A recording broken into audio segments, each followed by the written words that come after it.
다들 안녕하세요. 프로토 91회차 토신 정보방 환급 인증합니다. 당첨금은 세후 금액인 거 알고 계시죠?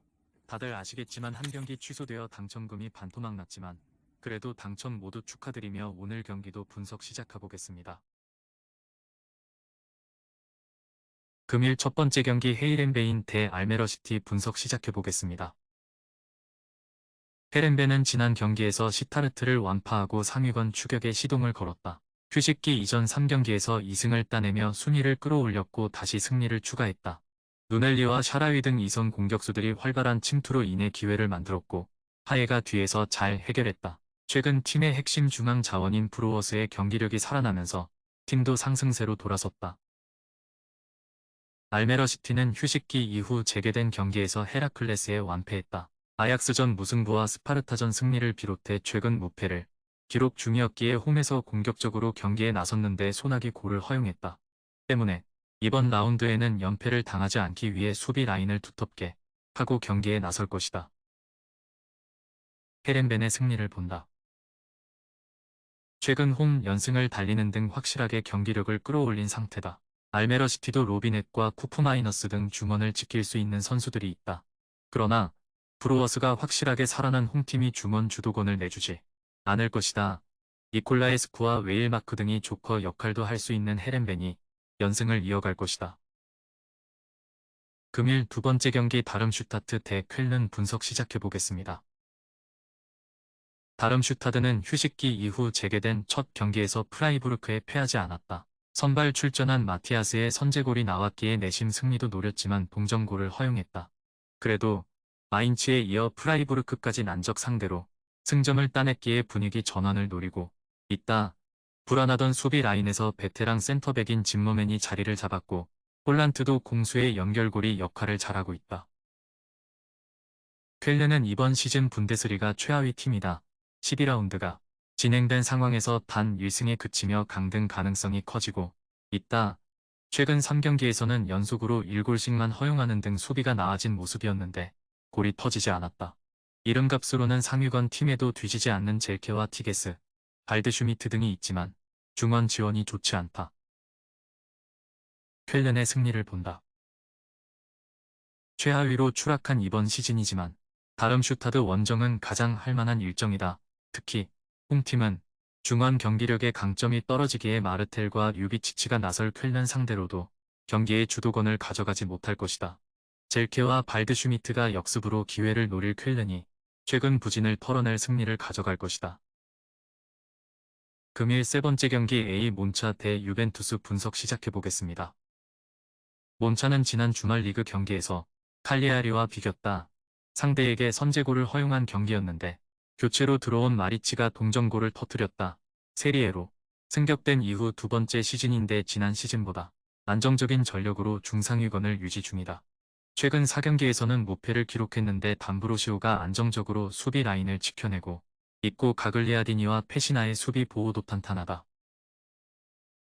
유벤투스는 지난 라운드에서 리그 선두인 인테르를 상대로 선전했지만 최선의 결과를 얻지 못했다. 선발 출전한 스트라이커 블라우비치의 골이 나오긴 했지만 그 이후 추격골이 나오지 않았다.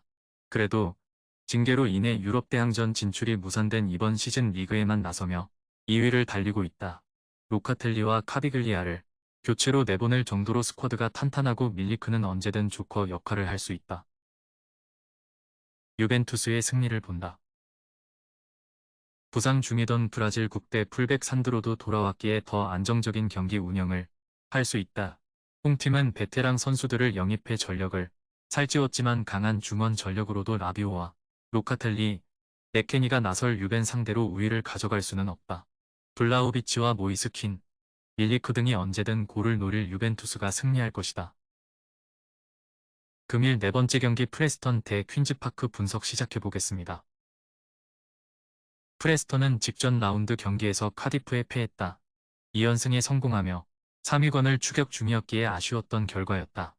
선제골을 뽑아내며 앞서간 경기였고 퇴장 이후에도 수비로 상대를 잘 막아냈지만 인저리 타임에 연속골을 허용하고 말았다.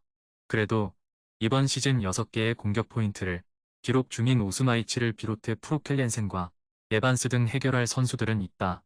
단 이 경기는 윙백인 브레이디가 징계로 결장한다. 퀸즈파크는 최근 5경기에서 승점 2점에 그치며 강등권을 벗어나지 못했다. 좋은 센터백인 스티브 쿡을 비롯해 안정적인 수비 라인을 가동하고 있지만 전방 공격수들의 침체가 길어지고 있다. 국대에서 폭발적인 활약을 하는 다익스가 부진하고 제어도 기대만큼 공격 포인트를 만들어내지 못했다. 프레스턴의 승리를 본다. 퀸즈파크도 경쟁력 있는 수비 라인을 보유한 팀이지만 시즌 내내 원정 경기력이 부진하다. 홈의 2점을 살릴 수 있고 오스마이치가 상대 수비를 몰아칠 프레스턴이 경기를 주도할 수 있다. 브라우니의 중원 장악도 있을 홈팀이 승리하고 다시 3위 경쟁을 시작할 것이다. 금일 5번째 경기 라스팔마스 대 헤타페 분석 시작해보겠습니다. 라스팔마스는 A매치 데이 이후 재개된 라리가 경기에서 베티스에 패했다. 특유의 끈적끈적한 수비를 앞세워 강팀 상대로도 쉽게 주도권을 내주지 않고 경기를 운영했지만 1골차를 극복하지 못했다. 그래도 승격팀임을 감안하면 현재까지의 페이스가 나쁜 건 아니라 홈에서는 확실하게 승점을 따내며 라리가 연착륙에 성공했다. 헤타페는 알메리아를 잡고 8위로 올라섰다. 시즌 전만 해도 중하위권의 전력이라는 평가를 받았는데 무패를 이어가며 이제 다음 시즌 유럽 대항전으로 갈 수 있는 7위권 진입을 노리고 있다. 그린우드가 시즌 중 합류하긴 했지만 지난 시즌에 비해 별다른 전력 보강이 없었는데 탄탄한 수비를 앞세워 순항 중이다. 알바레스와 제네, 카르모나 등이 백스리로 나서며 상대의 공세를 막아내고 있다. 접전을 본다. 라스팔마스가 홈에서 우승 후보인 아틀레티코를 밟는 등 경기력이 좋은 건 사실이다. 그러나 후안미와 마요랄 등 최전방 공격수들부터 강한 압박으로 경기를 풀어가고 막시모비치가 중원의 중심을 잡는 헤타페 골문을 열기는 쉽지 않다. 90분 내내 강력한 수비로 상대 공세를 막아낼 헤타페가 승점 1점을 챙길 것이다. 금일 6번째 경기 랭스 대 스트라스부르 분석 시작해보겠습니다. 랭스는 시즌 초반 확실하게 승점을 따내며 선두권에 위치해 있었다. 그러나 최근 두 경기에서 8위와 내내 연패하며 선두권과 격차가 벌어졌다. 20골을 기록한 스트라이커 발로군의 이탈에도 디아키테와 다라미 등이 잘해주며 이토 주냐와 시너지를 냈었는데 위기에 빠졌다. 그래도 홈에서는 누구 상대로도 승리를 노릴 전력이다. 마투시와와 무네시 등 공수 밸런스가 좋은 중앙 조합이 있고 아데라미드는 이번 시즌 리그왕 최고의 센터백 중 하나다. 스트라스부르는 재개된 리그 경기에서 마르세유 상대로 패하지 않았다. 강팀 상대로도 공격적인 운영으로 정면 승부를 펼쳤는데 10개 가까운 유효 슈팅이 나오는 등 내용도 준수했다. 단, 많은 유효 슈팅에 비해 확실하게 마무리를 해줄 선수는 부족하다. 베테랑 스트라이커인 가메이로는 전성기가 지나갔고 가브리엘의 마무리도 아쉽다. 랭스의 승리를 본다. 스트라스부르도 얌시와 델라이니 등 수비진은 분명 능력이 있다. 그러나 전방에서 마무리가 안 되기에 상대 골문을 열기 어렵다. 마투시아의 중원 장악 속의 기회를 잡을 것이고 주냐와 다라미가 해결할 랭스가 홈에서 승리하고 연패를 끊어낼 것이다. 토신 최종 조합은 영상 아래 고정 댓글로 말 걸어주시면 토신정보방에서 무료로 공유해드립니다. 제발 손해보면서 토토하지 말고 다같이 웃으면서 즐겁게 베팅합시다. 함께 하실 분들은 부담 갖지 마시고 편하게 말 걸어주세요.